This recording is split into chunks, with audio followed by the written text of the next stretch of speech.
Chapter 11. Killing the demons Vatsasura and Bakasura. When the twin Arjuna trees fell to the ground, making a sound like the falling of thunderbolts, all the inhabitants of Gokula, including Nanda Maharaj, immediately came to the spot. They were very much astonished to see how the two great trees had suddenly fallen. Because they could find no reason for their falling down, they were puzzled. When they saw child Krishna bound up to the wooden mortar by the ropes of Yashoda, they began to think that it must have been caused by some demon. Otherwise, how was it possible? At the same time, they were very much perturbed because such uncommon incidences were always happening to the child Krishna.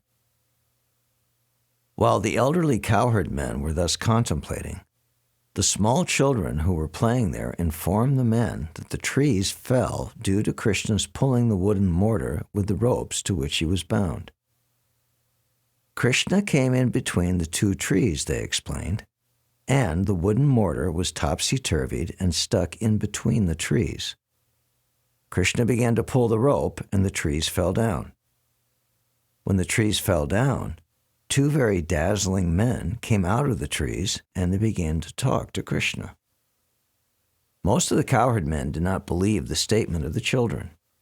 They could not believe that such things were at all possible. Some of them, however, believed them and told Nanda Maharaj, "Your child is different from all other children. He just might have done it." Nanda Maharaj began to smile, hearing about the extraordinary abilities of his son. He came forward and untied the knot just to free his wonderful child. After being freed by Nanda Maharaj, Krishna was taken onto the laps of the elderly gopis. They took him away to the courtyard of the house and began to clap, praising his wonderful activities. Krishna began to clap along with them, just like an ordinary child. The Supreme Lord Krishna, being completely controlled by the gopis, began to sing and dance, just like a puppet in their hands. Sometimes Mother Yashoda used to ask Krishna to bring her a wooden plank for sitting. Although the wooden plank was too heavy to be carried by a child, still somehow or other Krishna would bring it to his mother. Sometimes while worshiping Narayan, his father would ask him to bring his wooden slippers, and Krishna, with great difficulty, would put the slippers on his head and bring them to his father. When he was asked to lift some heavy article and was unable to lift it, he would simply move his arms. In this way, daily, at every moment, he was the reservoir of all pleasure to his parents. The Lord was exhibiting such childish activities before the inhabitants of Vrindavan because he wanted to show the great philosophers and sages searching after the absolute truth, how the supreme absolute truth, personality of Godhead, is controlled by and subject to the desires of his pure devotees. One day, a fruit vendor came before the house of Nanda Maharaj. Upon hearing the vendor call, "If anyone wants fruits, please come and take them from me," Child Krishna immediately took some grains in his palm and went to get fruits in exchange. In those days, exchange was by barter. Therefore, Krishna might have seen his parents exchange fruits and other things by bartering grains, and so he imitated. But his palms were very small, and he was not very careful to hold them tight, so he was dropping the grains. The vendor who came to sell fruits saw this and was very much captivated by the beauty of the Lord. So he immediately accepted whatever few grains were left in his palm and filled his hands with fruits. In the meantime, the vendor saw that his whole basket of fruit had become filled with jewels. The Lord is the bestower of all benediction. If someone gives something to the Lord, he is not the loser. He is the gainer by 1,000,000 times. One day, Lord Krishna, the liberator of the twin Arjuna trees, was playing with Balaram and the other children on the bank of the Yamuna. And because it was already late in the morning, Rohini, the mother of Balaram, went to call them back home. But Balaram and Krishna were so engrossed in playing with their friends that they did not wish to come back. They just engaged themselves in playing more and more.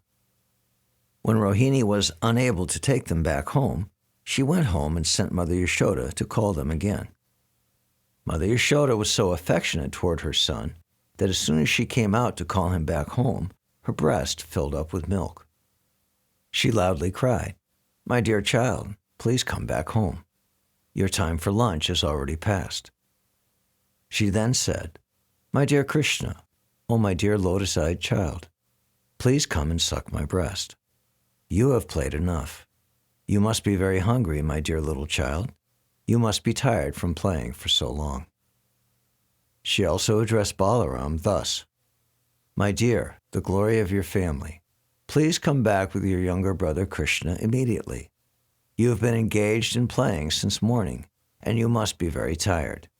Please come back and take your lunch at home. Your father Nandaraj is waiting for you. He has to eat, so you must come back so that he can eat." As soon as Krishna and Balaram heard that Nanda Maharaj was waiting for them and could not take his food in their absence, they started to return. Their other playmates complained, "Krishna is leaving us just at the point when our playing is at the summit. Next time, we shall not allow him to leave."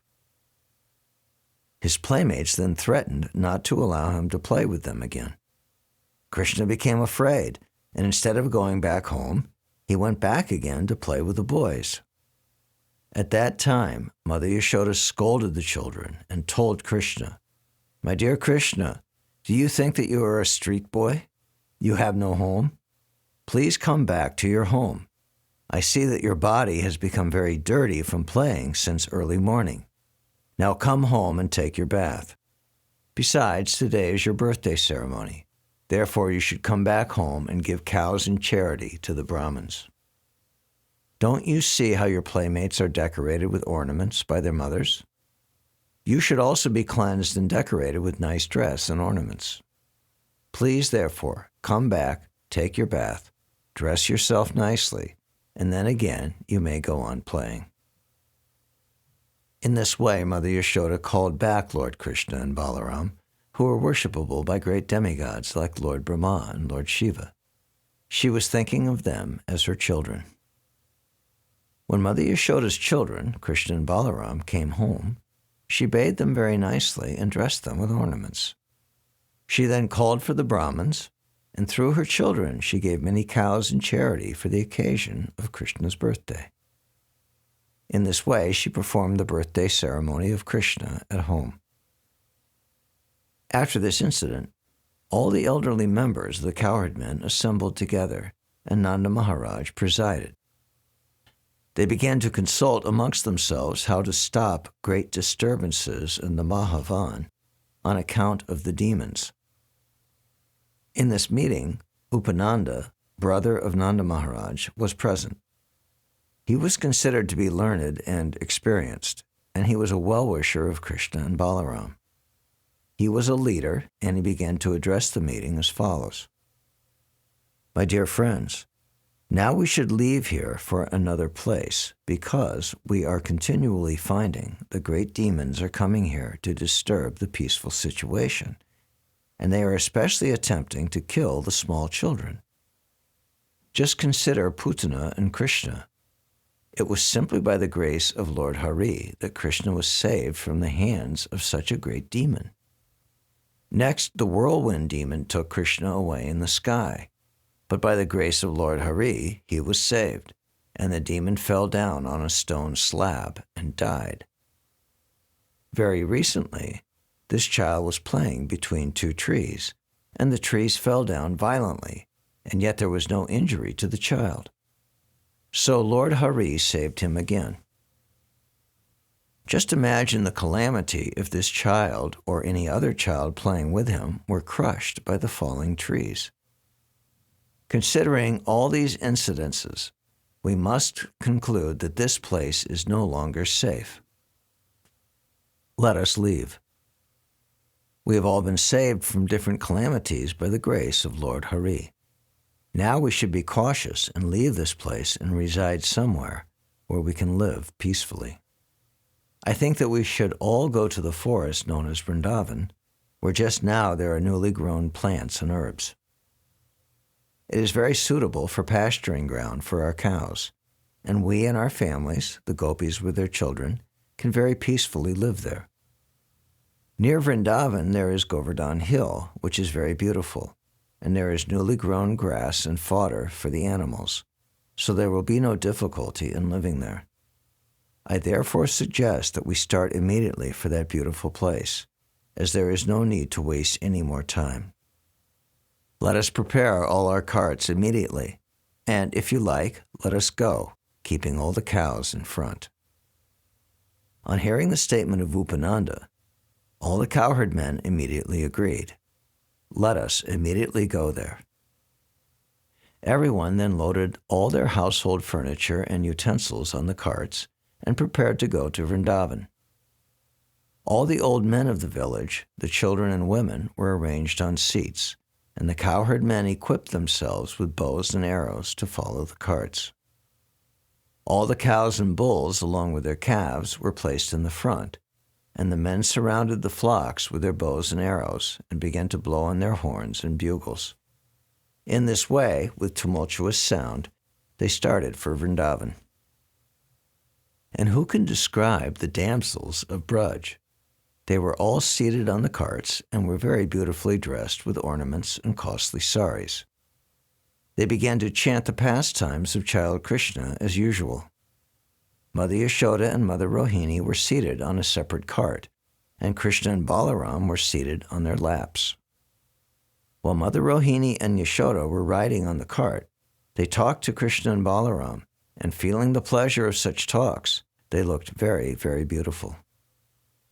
In this way, after reaching Vrindavan, where everyone lives eternally, very peacefully and happily, they encircled Vrindavan and kept the carts all together. After seeing the beautiful appearance of Govardhan on the bank of the river Yamuna, they began to construct their places of residence. While those of the same age were walking together and children were talking with their parents, the inhabitants of Vrindavan felt very happy. At this time, Krishna and Balaram were given charge of the calves. The first responsibility of the cowherd boys was to take care of the little calves. The boys are trained in this from the very beginning of their childhood. So along with other little cowherd boys, Krishna and Balaram went into the pasturing ground and took charge of the calves and played with their playmates. While taking charge of the calves, sometimes the two brothers played on their flutes, and sometimes they played with amalaki fruits and bale fruits, just like small children play with balls. Sometimes they danced and made tinkling sounds with their ankle bells. Sometimes they made themselves into bulls and cows by covering themselves with blankets. Thus, Krishna and Balaram played. The two brothers also used to imitate the sounds of bulls and cows and play at bullfighting. Sometimes they used to imitate the sounds of various animals and birds. In this way, they enjoyed their childhood pastimes apparently like ordinary, mundane children. Once, when Krishna and Balaram were playing on the bank of the Yamuna, a demon of the name Vatsasura assumed the shape of a calf and came there intending to kill the brothers.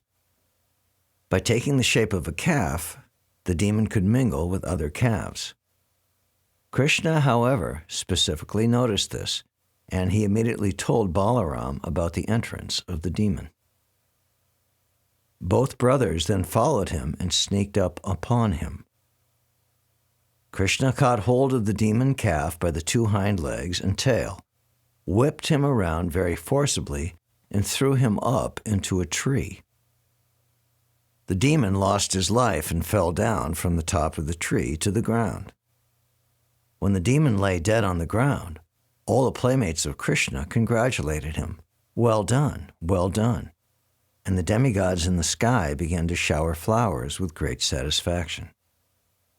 In this way, the maintainers of the complete creation, Krishna and Balaram, used to take care of the calves in the morning every day, and thus they enjoyed their childhood pastimes as cowherd boys in Vrindavan.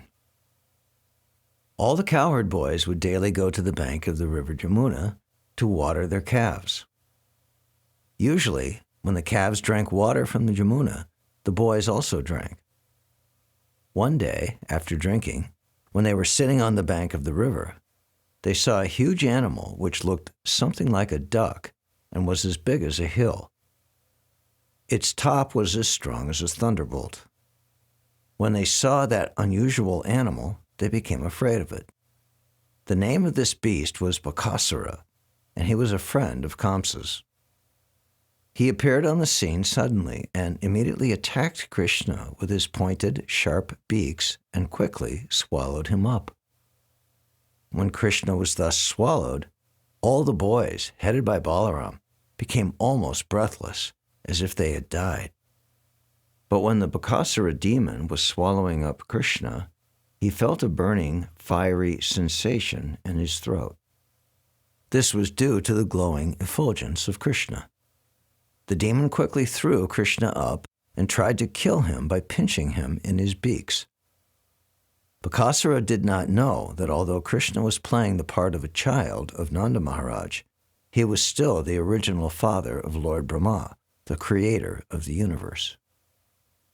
The child of Mother Yashoda, who is the reservoir of pleasure for the demigods, and who is the maintainer of saintly persons, caught hold of the beaks of the great gigantic duck, and before his cowherd boyfriends, bifurcated his mouth, just as a child very easily splits a blade of grass. From the sky, the denizens of the heavenly planets showered flowers like the chameli, the most fragrant of all flowers, as a token of their congratulations. Accompanying the shower of flowers was a vibration of bugles, drums, and conch shells. When the boys saw the showering of flowers and heard the celestial sounds, they became struck with wonder. When they saw Krishna, they all, including Balaram, were so pleased that it seemed as if they had regained their very source of life. As soon as they saw Krishna coming towards them, they one after another embraced the son of Nanda and held him to their chests. After this, they assembled all the calves under their charge and began to return home. When they arrived home, they began to speak of the wonderful activities of the son of Nanda. When the gopis and cowherd men all heard the story from the boys, they felt great happiness because, naturally, they loved Krishna. And hearing about his glories and victorious activities, they became still more affectionate toward him. Thinking that the child Krishna was saved from the mouth of death, they began to see his face with great love and affection. They were full of anxieties, but they could not turn their faces from the vision of Krishna. The gopis and the men began to converse amongst themselves about how the child Krishna was attacked in so many ways and so many times by so many demons, and yet the demons were killed and Krishna was uninjured. They continued to converse amongst themselves about how so many great demons in such fierce bodies attacked Krishna to kill him. But by the grace of Hari, they could not cause even a slight injury. Rather, they died like small flies in a fire. Thus they remembered the words of Garga Muni, who foretold, by dint of his vast knowledge of the Vedas and astrology, that this boy would be attacked by many demons. Now they actually saw that this was coming true, word for word. All the elderly cowherd men, including Nanda Maharaj, used to talk of the wonderful activities of Lord Krishna and Balaram. And they were always so much absorbed in those talks that they forgot the threefold miseries of this material existence. This is the effect of Krishna consciousness. What was enjoyed 5,000 years ago by Nanda Maharaj can still be enjoyed by persons who are in Krishna consciousness simply by talking about the transcendental pastimes of Krishna and his associates. Thus, both Balaram and Krishna enjoyed their childhood pastimes, imitating the monkeys of Lord Ramachandra, who constructed the bridge over the ocean, and Hanuman, who jumped over the water to Ceylon. and they used to imitate such pastimes among their friends, and so happily passed their childhood life. Thus ends the Bhaktivedanta purport of the 11th chapter of Krishna, killing the demons Vatsasura and Bakasura.